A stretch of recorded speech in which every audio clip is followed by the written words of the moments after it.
वक्फे से पहले बात हो रही थी हसीन यादों के हवाले से, अब थोड़ी सी शेयर करते हैं समन से। समन, घर पे मौजूद होती हो, ईद का मौका होता है तो ममा के साथ कौन कौन सी डिशेस बनाना पसंद करती हो? हमारे घर में सुबह के वक्त तो ऐसी कोई डिशेस नहीं बनती, सिर्फ सवैयाँ ही बनती हैं और बाकी मिठाई वगैरह आते हैं, निमको वगैरह आते हैं। बाकी घर में सफाई वगैरह में मम्मा की हेल्प करना या टेबल सेट करने में मम्मा की हेल्प करना, इन सारी चीज़ों में हेल्प की जाती है। बाकी ऐसे सुबह में जैसे वैसे तो नमाज पढ़ने जाते हैं मर्द सारे, तो उस वक्त सिर्फ शीर कोरमा वगैरह ही बनाया जाता है और कुछ नहीं बनाया जाता। अच्छा, तुम कौन से मीठे में कौन से डिश पसंद करती हो? मैं मीठा ज्यादा नहीं पसंद करती, लेकिन मिठाइयों में गुलाब जामुन सबसे। मिठाइयों में गुलाब जामुन है। और आपको क्या पसंद है और किस तरह जो है मामा की आप हेल्प करती हो ईद के मौके पे? इन्होंने तो कह दिया कि मैं थोड़ा सा टाइम देती हूँ, बाकी टाइम जो है मामा खुद कर लेती हैं। मम्मा मतलब ऐसी हैं कि उनको ज्यादा हेल्प नहीं चाहिए होती, वो खुद जल्दी जल्दी कर लेती हैं। और जैसे इसने कहा कि सुबह के टाइम कुछ खाना वगैरह होता नहीं है, हमारे यहाँ सुबह के टाइम नाश्ता होता है और फिर रात में फिर शाम में और रात में खाना होता है।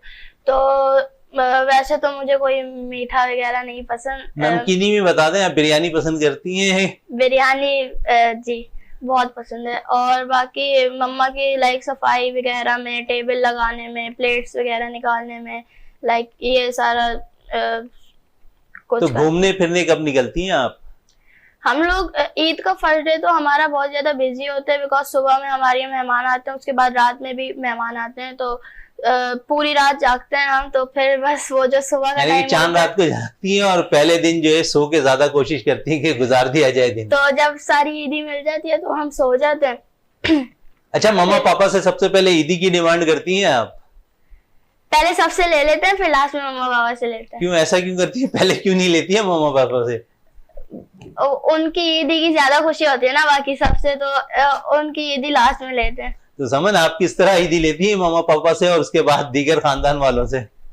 हमारे ये होता है क्योंकि हमारा ज्वाइंट फैमिली सिस्टम है, तो जैसे ही सब नमाज पढ़ के आते हैं तो सब एक जगह जमा हो जाते हैं।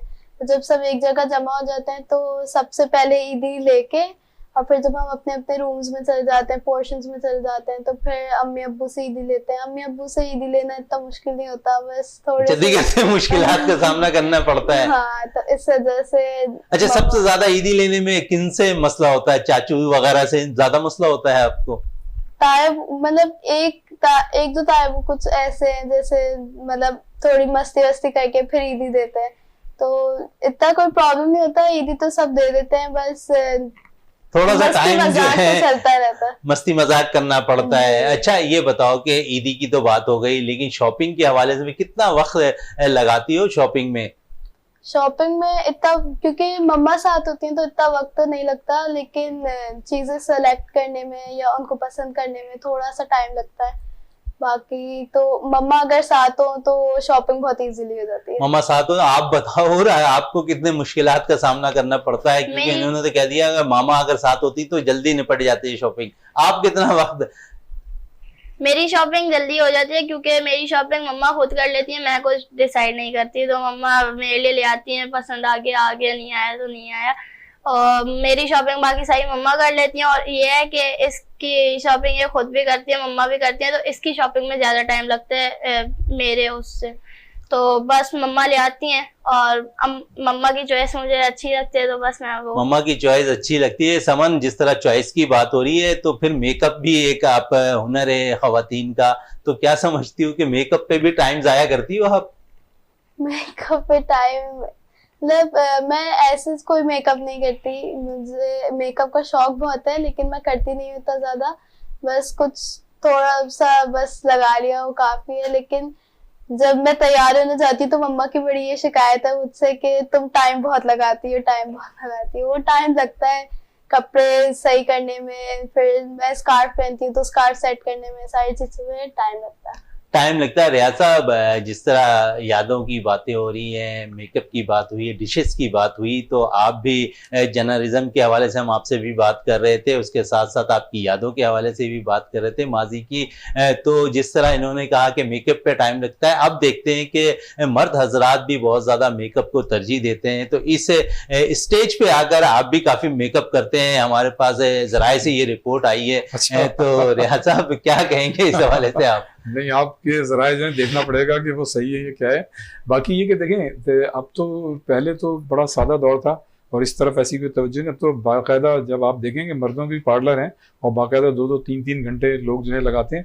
लेकिन जाती सर तौर पे 10-10 घंटे 12-12 जी, घंटे लग जाते हैं अब तो। एब्सोल्युटली ऐसा ही है। मतलब ये कि बाकायदा वहाँ पे जाके, लेकिन मैं ये समझता हूँ कि अगर आदमी इंसान जो है अपनी ज़िंदगी में एक मतलब ये कि थोड़ा सा इत्तेदाल लेके आ जाए और सारी चीज़ों को अगर मैनेज कर ले, तो मैं ये समझता हूँ कि बहुत देखें, ख़वातीन के लिए तो खैर ज़रूरी होता है लेकिन मर्दों के लिए ऐसा नहीं है।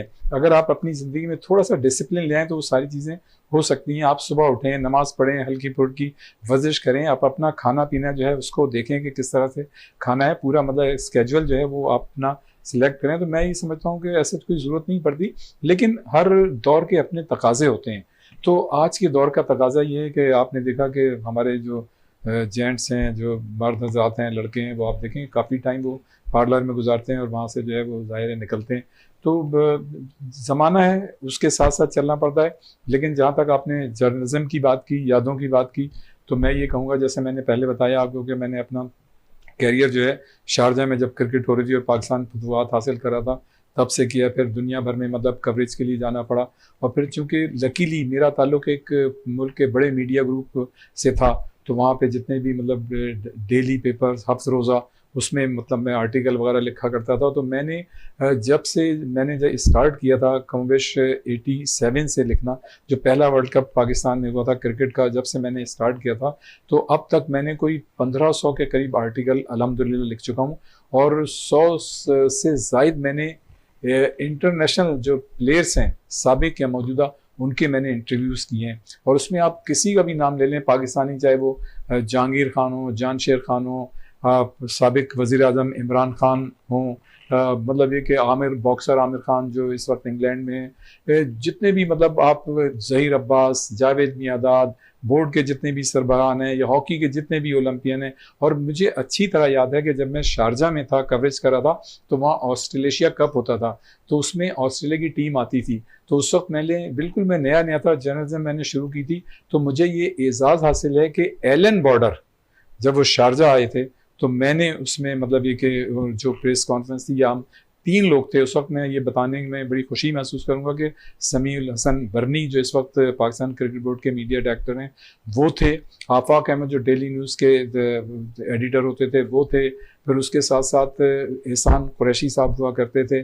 तो ये वो मतलब थे जो मतलब इंटरव्यू के दौरान थे जब हम एलन बॉर्डर से इंटरव्यू ले रहे थे। तो ये एक ऐसी यादें हैं, और आज तो ईद का दिन है तो बस मतलब इसमें सारी यादें जो हैं जमा हो जाती हैं। तो वो जो लम्हात हैं, उस वक्त मुझे एहसास नहीं हुआ कि मैं एलन बॉर्डर का मतलब मैं अपने सीनियर जो हमारे स्पोर्ट्स जर्नलिस्ट हैं उनके साथ में खड़ा होकर मैं भी उनसे इंटरव्यू ले रहा हूँ। लेकिन ये एहसास मुझे बाद में हुआ जब एलन बॉर्डर ने दुनिया में मतलब अपना नाम पैदा किया। फिर मुझे एहसास हुआ कि यार हमने तो ऑस्ट्रेलिया का जो कप्तान था उसका इंटरव्यू किया। तो अल्लाह ताला ने मतलब अब तक जितनी भी मतलब इंटरनेशनल प्लेयर्स हैं पाकिस्तान के, उनके सब के कमोबेश मैंने इंटरव्यूज लिए और बाकायदा ये रिकॉर्ड पर मौजूद हैं। तो ये अल्हम्दुलिल्लाह एक मतलब बड़ा अच्छा रहा। उससे ये जो एक्सपोजर था इससे एक एतमाद पैदा हुआ। तो लिखने में बड़ा अच्छा होता है जब आप कोई आर्टिकल लिखते हैं, जब आप कोई ख़बर लिखते हैं, तो उसमें ये चीज़ जो है बड़ी काउंट होती है। आपका जो एक्सपोजर होता है वो आपको एतमाद मतलब बख्शता है। अच्छा शहजादा, उस वक्त जब हमने जर्नलिज्म शुरू की 87 में, हालांकि उस वक्त मैं खुद भी कॉलेज में पढ़ रहा था, बिल्कुल इब्तिदा थी मेरी, लेकिन जब ही से मैंने जर्नलिज्म शुरू कर दी थी। उस वक्त जो थी जर्नलिज्म बहुत ही मुश्किल हुआ करती थी। आज के दौर में तो जर्नलिज्म निस्बतन आसान है और आपको बहुत सारी ऐसी चीज़ें भी मुहैया हो गई हैं जिसकी वजह से आपको थोड़ी सी, अब आप देखें ना, आप व्हाट्सएप के जरिए 1 मिनट में एक खबर से दूसरी जगह पहुंचा देते हैं। उस वक्त ऐसा होता था, मैं इस 80s और 90s की बात कर रहा हूँ, शारजा में जो ऑस्ट्रेलिया कप हुआ करता था तो ऑस्ट्रेलिया की टीम भी शिरकत करती थी। और मुझे अच्छी तरह याद है कि इस वक्त जो मीडिया डायरेक्टर हैं पाकिस्तान क्रिकेट बोर्ड के, जो ICC में रह चुके हैं, समीउल हसन बरनी, एहसान कुरैशी जो मतलब एक सीनियर जर्नलिस्ट हैं, आफाक अहमद जो डेली न्यूज़ के एडिटर हुआ करते थे वो, और शमसुज़्ज़मा साहब, मुनीर हुसैन साहब जो उर्दू क्रिकेट कमेंट्री के बानी। तो वो मेरा इब्तदाई दौर था, मैं नया नया था, कॉलेज में पढ़ रहा था और उसके साथ साथ मैंने जर्नलिज्म शुरू की थी। तो मुझे मतलब बड़ी खुशगवार हैरत हुई कि जब मेरे सामने एलन बॉर्डर जो मतलब ऑस्ट्रेलियन टीम का कप्तान थे, तो उस वक्त तो हमें इतनी ज़्यादा हैरत नहीं हुई, लेकिन फिर बाद में जब हम जर्नलिस्ट के दरमियान बैठे तो फिर बाद में हमें एहसास हुआ कि यार हमने इतने बड़े क्रिकेटर से जो है इंटरव्यू किया है। तो ये चीज़ें जो अच्छा, है जब वो आप इंटरव्यू कर लिया आपने, जब घर पहुंचे उसके बाद टूर के बाद, तो घर वालों की क्या खुशी थी उस वक्त? देखें मतलब ये चीज़ हम उन्हें बता सकते थे तो घर वाले जो थे वो खुशगवार हैरत में मुब्तला होते थे। जब दोस्तों को बताते थे तो बाज़ दोस्त जो थे वो यकीन करते थे, बाज़ नहीं करते थे। और ऐसे भी हमारे बहुत अच्छे दोस्त थे जो हमें मतलब बाकायदा टिप्स दिया करते थे, बताया करते थे कि यार देखें, अगर आप किसी से इंटरव्यू ले रहे हैं तो आपको कहाँ से शुरू करना है, आपके जुमलों का चुनाव क्या होगा, आप जो है इस तरह से बात करें कि उसको अपनी जानिब अट्रैक्ट करें, उसकी थोड़ी सी तारीफ़ करें, उसके जो रिकॉर्ड है उसको बताएं ताकि वो आपकी तरफ माइल हो। तो ये बड़ी मतलब एक अच्छा दौर था, ठंडा दौर था ये, आप 80s और 90s में। तो उस वक्त मतलब ये कि फिर हमने जो है दुनिया भर में जाना आना शुरू किया और अभी तक अल्हम्दुलिल्लाह, जैसे मैंने बताया कि मैंने 1500 के करीब मेरे आर्टिकल हो गए हैं मुख्तलिफ मतलब शो के उसमें, क्रिकेट में, हॉकी में, टेबल टेनिस में, फुटबॉल में, हर मौजू पे मैंने मतलब आर्टिकल, बिल्कुल हर मौजू पे आर्टिकल, इंटरव्यूज भी हमने नजर आ रहे हैं, इंटरव्यूज करते हुए नजर आ रहे हैं। समन क्या कहोगी, जिस तरह अभी ईद का मौका है और ईद के फौरी बाद जो है मुख्तलिफ टूर्नामेंट में आपको भी शिरकत की थी, मज़ीद कौन कौन से टूर्नामेंट्स आपने खेलने हैं? ईद के बाद जैसे अभी हो जा रही है मालदीव्स, पहले तो एक वो टूर्नामेंट है, एक चाइना में टूर्नामेंट है। बिल्कुल, इस पे भी बात करेंगे। चाइना में भी टूर्नामेंट्स है टेबल टेनिस के लिए। इस वक्त ब्रेक के लिए कहा जा रहा है, ब्रेक से वापस आते हैं तो गुफ्तगू को मज़ीद जारी रखते हैं।